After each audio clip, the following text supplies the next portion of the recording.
À la une de l'actualité, les violences enregistrées au premier jour de la campagne électorale, affrontements entre les caravanes de Barthélémy Diaz et Abbas Fall, suivis de propos incendiaires, attaque nocturne du siège de la coalition Taxawu Sénégal ici à Dakar. Vous entendrez les réactions.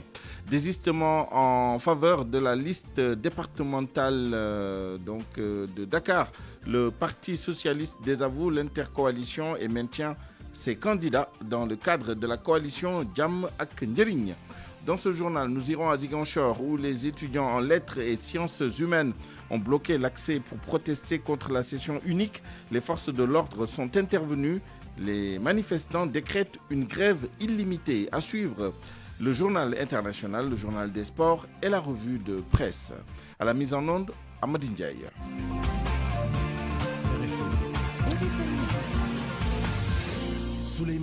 À peine démarrée, la campagne électorale en vue des législatives anticipées enregistre les premières scènes de violence. De violents affrontements ont mis aux prises les caravanes de la tête de liste départementale de PASTEF à Dakar, Abbas Fall, et de la tête de liste nationale de la coalition Sàmm Sa Kàddu, Barthélémy Diaz. Et puis il y a eu l'attaque dans la nuit du siège de la coalition Sàmm Sa Kàddu avec cette déclaration à l'instant de la coalition Sàmm Sa Kàddu donc au siège de Taxawu Sénégal. Ce sera avec Khalifa Ababacar Sall, une rencontre qui fait suite donc aux actes de vandalisme, saccage et incendie perpétrés dans ces locaux. Dans la nuit, aux alentours de 4 heures, des individus non identifiés armés de coupes d'armes à feu et de cocktails Molotov ont essayé de s'introduire au siège de Taxawu, selon communiqué. Avant ces faits, je vous le rappelle donc, la tête de la liste départementale de PASTEF Dakar, Abbas Fall, avait fait appel à une réplique avec des armes à feu à ce qu'elle qualifie d'attaque des partisans de Barthélémy Diaz sur sa caravane. Là-dessus, le professeur Daouda Ndiaye, tête de liste de la coalition Action, dénonce les propos d'Abbas Fall. Le candidat malheureux à l'élection présidentielle appelle la société civile à prendre acte de ces déclarations d'une violence inouïe. En porte-à-porte à Pikine, il invite les politiciens à se ressaisir. Daouda Ndiaye est au micro de Salamata Ousmane Diallo. J'ai écouté des propos des leaders qui appellent à utiliser des utiliser des couteaux. C'est vous que je n'ai pas à la comprendre parce que, d'ailleurs, j'ai apprécié l'appel du président Diomaye qui en a parlé et qui a lancé ce message la veille de l'élection. Et comme je dis, ça dit que moi, je ne vois pas l'importance de ces hostilités-là. C'est pour démontrer quoi? Parce qu'on ne veut pas vouloir diriger une liste ou bien aller à l'Assemblée et pousser les populations à une guerre ou bien à des confrontations. Pour moi, il revient à vous les journalistes, il revient à la société civile. Organiser une conférence de presse, un point de presse et d'alerter sur ça. Parce que ces politiques-là, il ne faut pas les laisser. Parce que si on les laisse seuls, on risque de mener de ce pays... le pays en chaos, non. En fait. Et puis, tu sens que les étincelles sont en train d'être allumées. Il faut que quelqu'un ou quelques-uns se lèvent pour alerter des lettres. Et ça peut amoindrir un peu s'il y avait même choc. Mais si on ne le fait pas, cette élection-là, il y aura beaucoup de sang. Hein. Et ce serait dommage. On n'en veut pas. Et puis, ça ne sert absolument à rien. J'ai l'habitude de dire, ceux qui doivent aller à l'Assemblée sont déjà connus par le Seigneur. Que ce pays n'est pas un pays de guerre, que ce pays est un pays de paix. Qu'on fasse tout pour que le Sénégal reste un pays de paix. Moi, en tout cas, c'est le message que je donne à tous les responsables, soyons des Sénégalais modèles.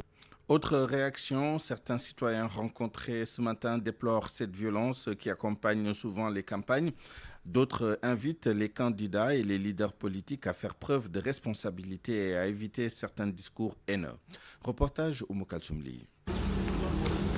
As habite à la Médina, rue 6, angle 15. Ce jeune homme a suivi avec beaucoup de mépris les attaques entre les caravanes des candidats. Hier à Dakar, selon lui, la campagne devrait pouvoir se faire sans violence. Non, Sénégal dal bu baxé ñepp la baxal quoi.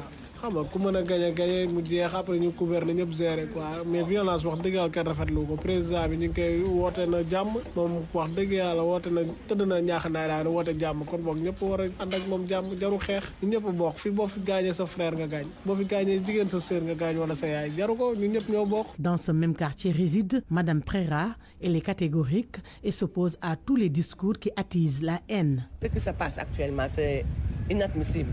Parce que quand on voit un candidat investi qui dit aux gens amenez des couteaux, amenez des marteaux. Vraiment, ça, c'est vraiment décevant. Et ce qui se passe actuellement, c'est pas l'opposition, mais c'est les militants de PASTEF, les mécontents qui sont venus retourner leur veste contre le PASTEF. Ce que le président Ousmane Sonko avait dit, il n'a rien fait de ça. C'est déplorable, vraiment. En tout cas, on demande que la paix au Sénégal. Souleymane Diallo, lui, invite les jeunes à ne pas verser dans les violences qui accompagnent souvent la campagne électorale. Non, loolu moom baaxul moom parce que loolu moom dama jàpp loolu affaire dof la loolu baaxul quoi parce que moom nit moom soo ñëwee ba nga ne da ngay campagne moom na rafet quoi lépp na rafet pas mu ñaaw jeunes yi moom ku mën a moytu na moytu rek parce que tey jii nii bàyyi soo fi génnee nga xeex reylu sa bopp yaay perdre selon say waajur. L'appel au calme vendredi dernier du président de la République Bassirou Diomaye Faye est comme tombé dans l'oreille d'un sourd. À leur tour, les citoyens invitent les hommes politiques à la retenue. 12h06, toujours dans l'actualité politique, les 3 socialistes investis sur la liste départementale de Dakar de la coalition Jàmm ak Njëriñ de Amadou Ba se démarquent de l'intercoalition après le désistement en faveur de la liste dirigée par donc de la liste de Samoussé Kadou dans le département de Dakar. Ils soulignent que leur parti actuellement en reconstruction doit être la locomotive dans cette intercoalition et non la remorque. Écoutons Dié Matifal, membre du Parti socialiste au téléphone avec El Hadj Ndiogou Diène. Nous avons décidé unanimement, nous les 3 investis, de ne pas battre campagne pour une autre coalition et de nous concentrer sur la campagne de notre coalition qui est Jàmm ak Njëriñ. Nous avons exprimé cette opinion au sein du département de Dakar et nous avons été reçus par le secrétaire général du Parti socialiste, Madame Aminata Mbengue Ndiaye, qui nous a écoutés. Nous sommes tous exprimés et elle a décidé de convoquer une session spéciale du bureau politique qui a donc eu lieu samedi 25 octobre à la maison du parti Léopold Sédar Senghor. Nous avons réitéré notre position et les camarades se sont exprimés et à la fin des débats, notre secrétaire général a décidé de valider notre position. Le Parti socialiste est en train de se reconstruire. Donc depuis 2000, nous avons perdu les élections, nous sommes dans l'opposition et à partir de 2012, nous avons été en coalition au sein de la coalition Benno Bokk Yakaar alors que le président Macky Sall était président de la République. Et vous savez que depuis mars 2024, un nouveau pouvoir s'est installé ici, a été élu par les Sénégalais et il a été mis fin, président de la coalition a mis fin à la coalition Benno Bokk Yakaar. Donc nous sommes en train de nous reconstruire avec les nouvelles générations du Parti socialiste. En fait, il s'agit de ça. Les jeunes et femmes du Parti socialiste souhaitent renouveler les instances du Parti socialiste, souhaitent que le Parti socialiste ne soit plus membre d'une coalition, mais soit la locomotive d'une coalition. Ils souhaitent également se tourner vers l'avenir et préparer eux-mêmes leur prise en main du Parti socialiste. À Matam, les proches d'Abdoulaye Saleh Sall qualifient de manipulateurs ceux qui refusent de suivre leur leader dans son ralliement au PASTEF. Selon l'un de ses conseillers, la défaite de l'APR est inévitable. Harouna Ba annonce que le maire va assurer la victoire de PASTEF. Il est avec Ali Bandelnian.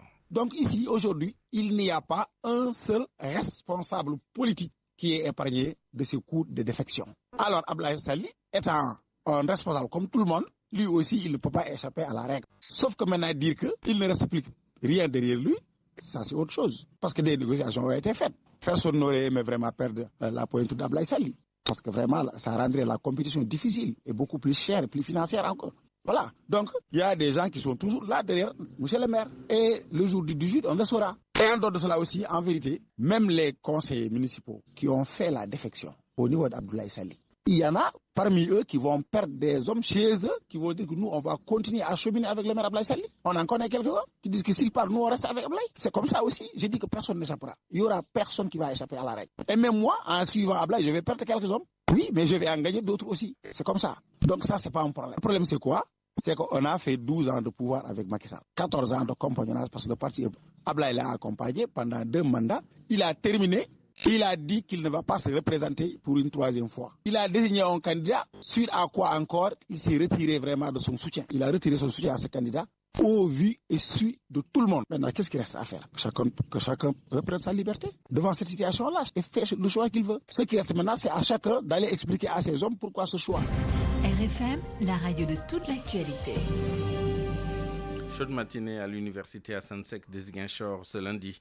Les étudiants de la faculté des lettres, arts et sciences humaines ont bloqué l'accès au portail de l'université pour protester contre la tenue de la session unique décidée par le conseil académique. La police qui est intervenue pour lever le blocus s'est affrontée aux étudiants. Face à la presse, les étudiants de la faculté ont décrété un mot d'ordre de grève illimité pour traduire leur détermination à rejeter toute session unique. Ziguinchor, la Munbar. L'université Assane Seck de Ziguinchor s'est réveillée dans des affrontements entre étudiants et forces de l'ordre. Les étudiants de la faculté des lettres et sciences humaines ont, à l'issue d'une assemblée générale, décidé de bloquer l'accès au campus pour protester contre la tenue d'une session unique décidée par le conseil académique. La situation a fini par se transformer en affrontement entre étudiants et forces de l'ordre. Les étudiants expliquent qu'ils ne sont pas dans les dispositions de se plier à la session unique proposée par le conseil académique. Adel Diata, porte-parole des étudiants de l'UFR-LHU. L'amicale des représentants d'étudiants de l'UFR-LHU est en mouvement à cause d'une session unique qui lui est imposée. C'est une chose inconcevable. D'autant plus qu'on s'est entretenu maintes fois avec l'administration et la dernière des choses qu'on a fait, c'est d'appeler à une assemblée extraordinaire où les étudiants de l'UFR-LHU ont eu chacun le désirant la parole. Et ils se sont prononcés sur cette situation-là. Et les étudiants, dans leur majorité, disent non à la session unique. Ce qui était jusqu'ici une crise sectorielle s'est généralisé à toute l'université car c'est toutes les facultés qui ont été délogées. Les étudiants de la faculté des lettres, arts et sciences humaines disent être prêts à tous les sacrifices pour la restauration des deux sessions. Les étudiants disent non à cette session unique. Et à aucun moment, aucun d'entre nous, aucun représentant d'étudiants ne trahira cette masse-là.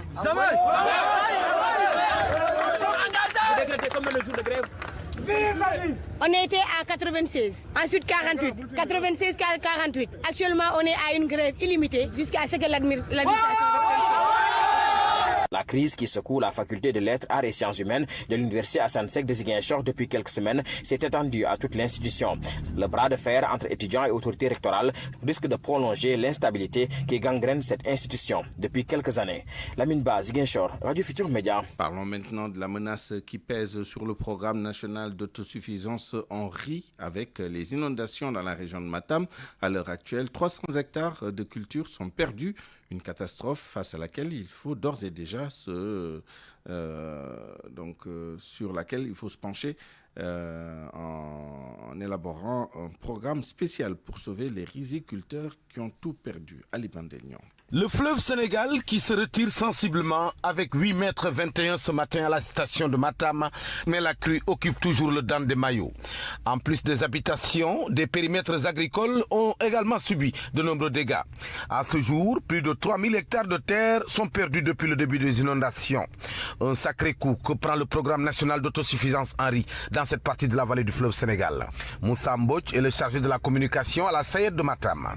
Mais aussi, si on fait l'état global des périmètres inondés, on est à plus de 3000 hectares inondés aujourd'hui. Il y a deux problèmes qui se posent à ce niveau. C'est quoi? Le premier problème, c'est que les investissements déjà consentis pour la campagne. Ça, avec plus de 1000 hectares, c'est des centaines de millions déjà. Maintenant, la réflexion aussi, c'est un autre problème. La réflexion, il va falloir estimer un peu les dégâts causés dans l'ensemble des PIV. Et peut-être, voilà, en ce moment, on pourra évaluer globalement quelle est la manne financière qui pourrait vraiment réfectionner de tous ces PIV qui sont déjà dégradés avec la durée de submersion. Et je pense qu'il y a déjà quelques instructions, déjà ce qu'on est en train de faire pour recenser tout ça. Tous ces efforts-là seront un peu adossés à la mise en place d'un programme spécifique. Seulement, avec le début du retrait des eaux qui ont arrosé presque toutes les terres de culture, l'espoir d'une véritable campagne de décrue est bien permis. Mais il faudra que les pouvoirs publics se mobilisent à temps pour mettre à disposition de ces paysans sinistrés suffisamment de semences de sorgho et de maïs. Matam, Ali Bandelnian, RFM. Dans un instant, le journal international. RFM. L'actualité internationale.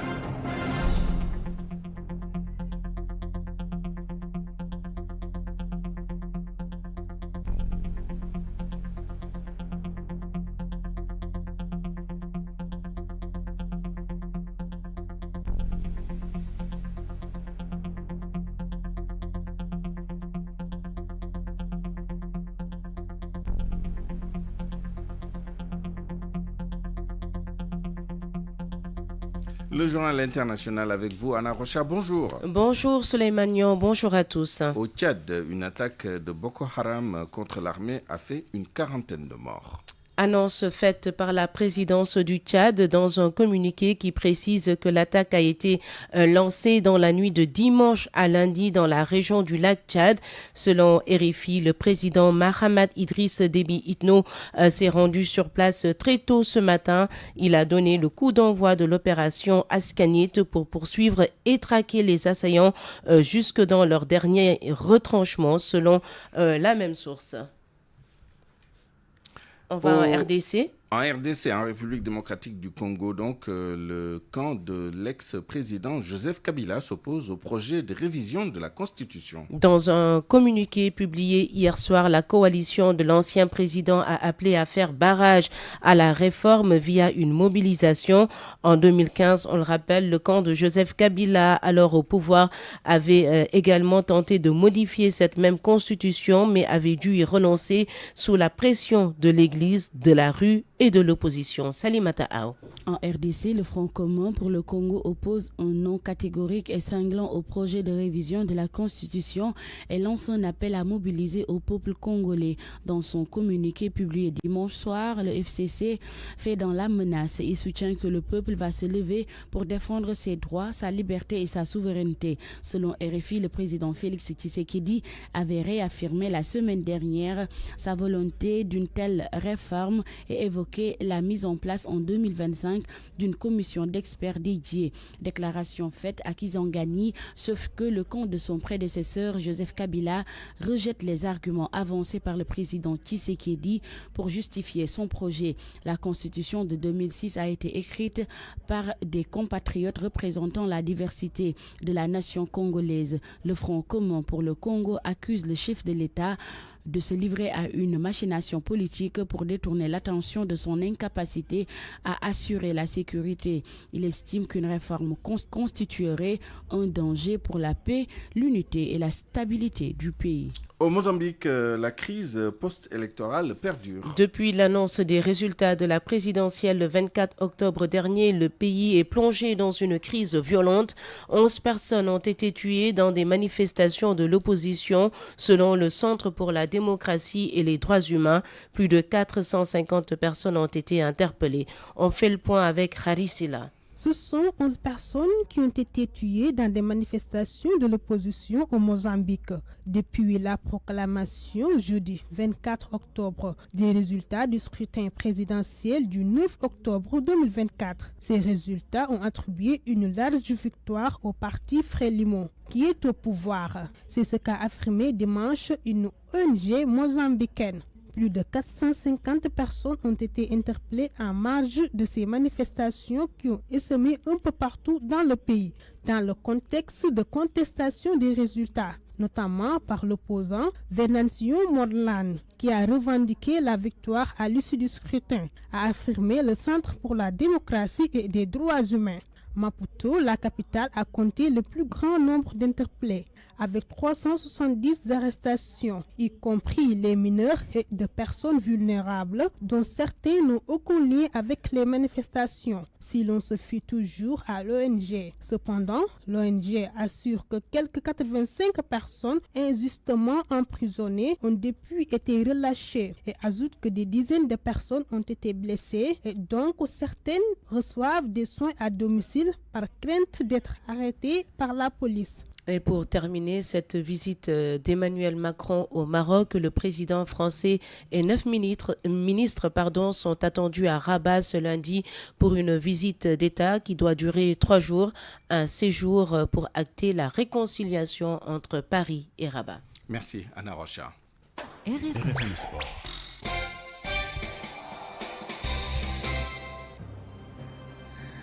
L'actualité des sports, c'est avec vous, Malal Junior Diagne. Bonjour. Bonjour, Suleiman. Beach soccer, après la victoire à la CAN, le Sénégal veut faire mieux à la Coupe du Monde par rapport à ses précédentes participations. Effectivement, on va aller plus loin, pourquoi pas même remporter la Coupe du Monde. L'objectif est affiché par la Fédération sénégalaise de football, avec le président de la fédération qui a salué les performances des Lions du football de plage sur le Cham. Nous résumons son entretien avec le président.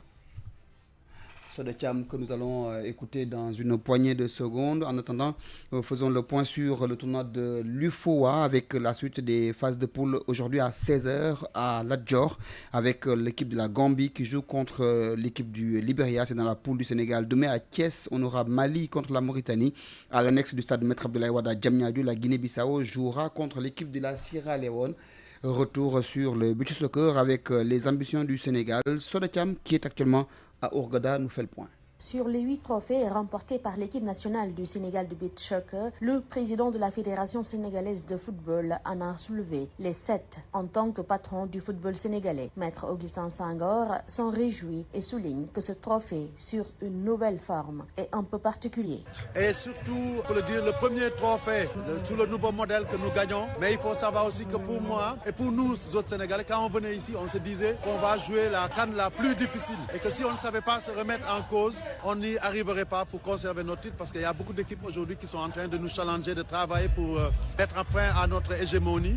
Notre bénédiction, ça a été d'avoir été ramené à l'humilité par la Mauritanie. En perdant ce premier match-là, ça nous a donné un coup qui nous a permis de nous remettre en cause pour pouvoir revenir, monter en puissance et à la fin gagner largement contre cette belle équipe de Mauritanie qu'il faut féliciter. Le patron du football sénégalais compte accompagner davantage cette sélection de beach soccer pour une bonne préparation en vue du mondial. Pour notre fédération, nous avons toujours cru au beach soccer et on ne va pas s'arrêter en si bon chemin. Après que les joueurs se soient reposés, ils ont tout donné pour gagner ce trophée-là. On va demander au coach Ngala Silla de nous présenter son programme et on va se lancer dans cette préparation. J'ai même déjà dit à mon homologue et frère de Mauritanie, le président Ahmed Yahya, qu'il serait bien que nous puissions organiser un tournoi international à Dakar, on est prêt à l'accueillir, ou bien à Nouakchott, avec le Sénégal, la Mauritanie, des pays d'autres continents comme l'Europe ou bien l'Amérique du Sud ou l'Asie, pour pouvoir avoir la meilleure préparation. Et on va revenir encore plus fort, essayer de bousculer tout le monde pour arriver à forcer cette force des finales et pourquoi pas ramener le premier trophée continental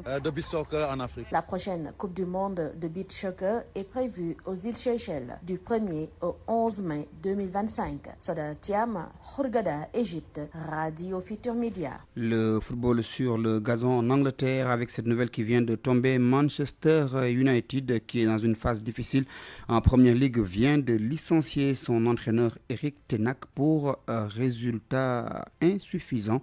Ruud van Nistelrooy va assurer l'intérim. C'est un ancien joueur, un ancien attaquant du club Suleiman. Promotion du basketball, baseball. Du baseball, pardon. C'est le CNG. Oui, le CNG. Le CNG se mobilise pour la promotion de cette discipline en vue des Jeux olympiques de la jeunesse Dakar 2026. Le CNP a décidé donc d'organiser plusieurs activités sur la Petite Côte pour mieux promouvoir chez les jeunes le baseball et le softball afin d'avoir les talents pour défendre les couleurs du Sénégal. Papa Amadou Diop est le président du comité national provisoire de gestion de ces disciplines. Il est avec Ndemati Dieng. Je suis là dans le cadre de la détection de noyaux de joueurs et aussi d'entraîneurs qui peuvent représenter le Sénégal lors des JO de 2026. On a commencé tout d'abord le baseball en 2018.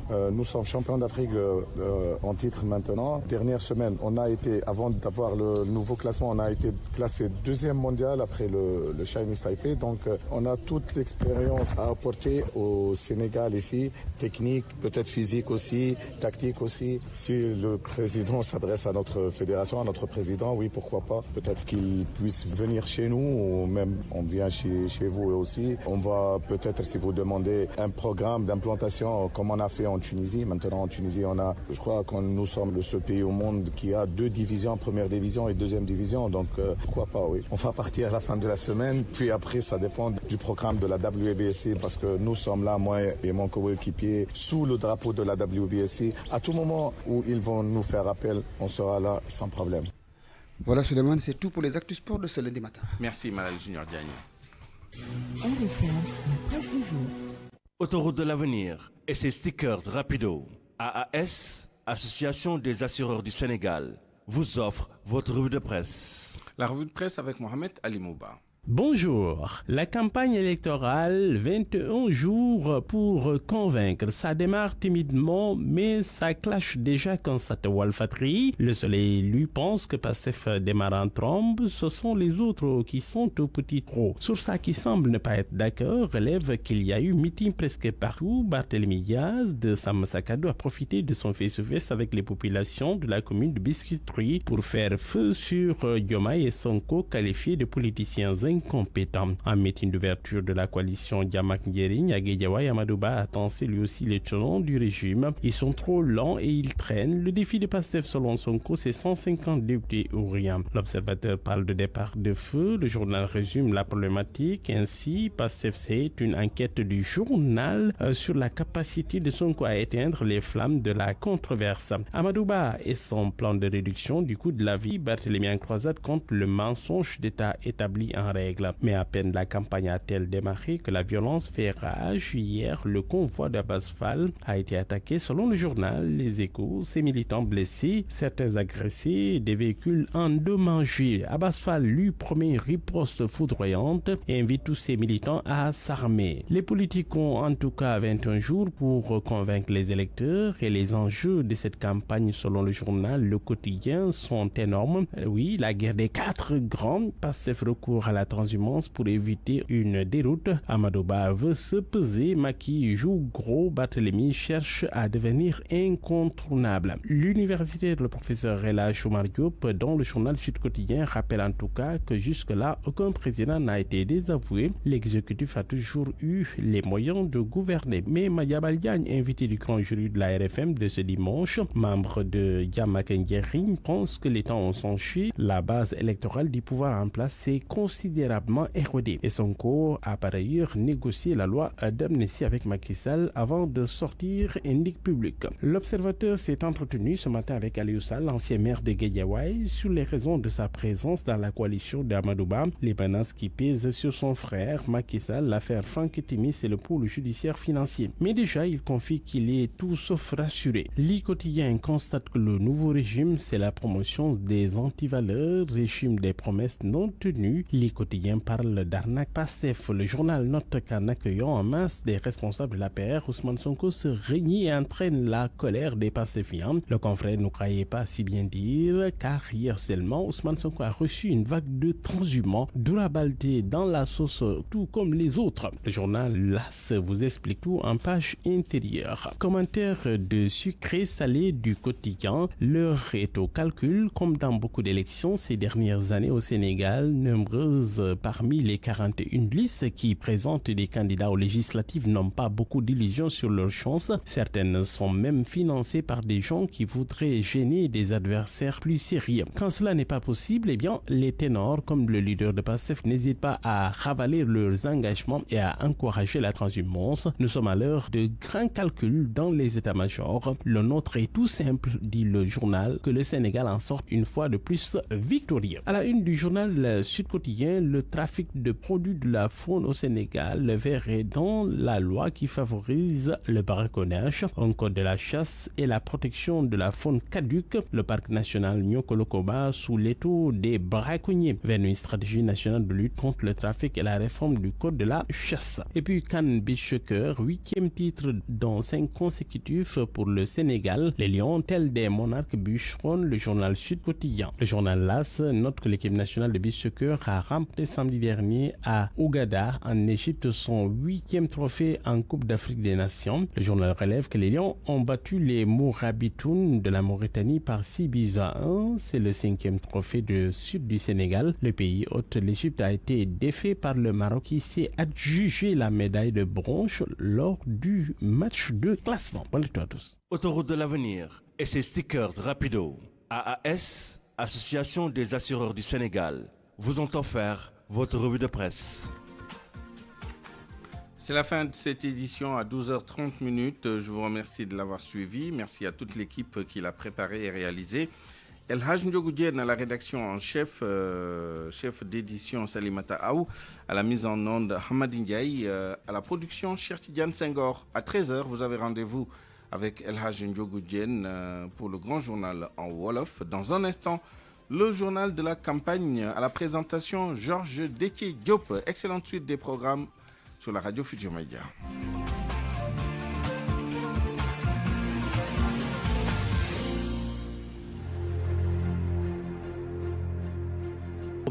Du journal de la campagne. Georges Détié Diop.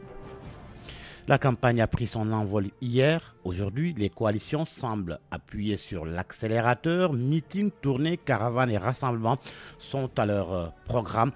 PASTEF, dans le centre du pays, l'intercoalition annonce un grand rassemblement cet après-midi. L'agenda du jour, Nafissa Toussila.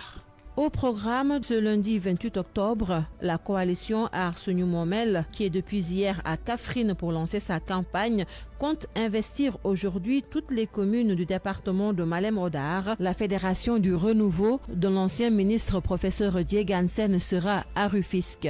La coalition Samsekadou a prévu une caravane en centre-ville à la Médina, à Fas et Koloban avant d'atterrir aux HLM dans la journée. Mais à 17h, elle donne rendez-vous à un grand rassemblement pour une intercoalition avec Takoualou et la coalition Djamak Nyarine de Amadouba, ancien Premier ministre. Ce sera au foyer des jeunes de Grand Yoff. Le parti PASTEF démarre à 11h ses activités, une caravane nationale avec 5 étapes, Tataguine, Fatick, Foundiougne, Gossas et un meeting est prévu à Mbour.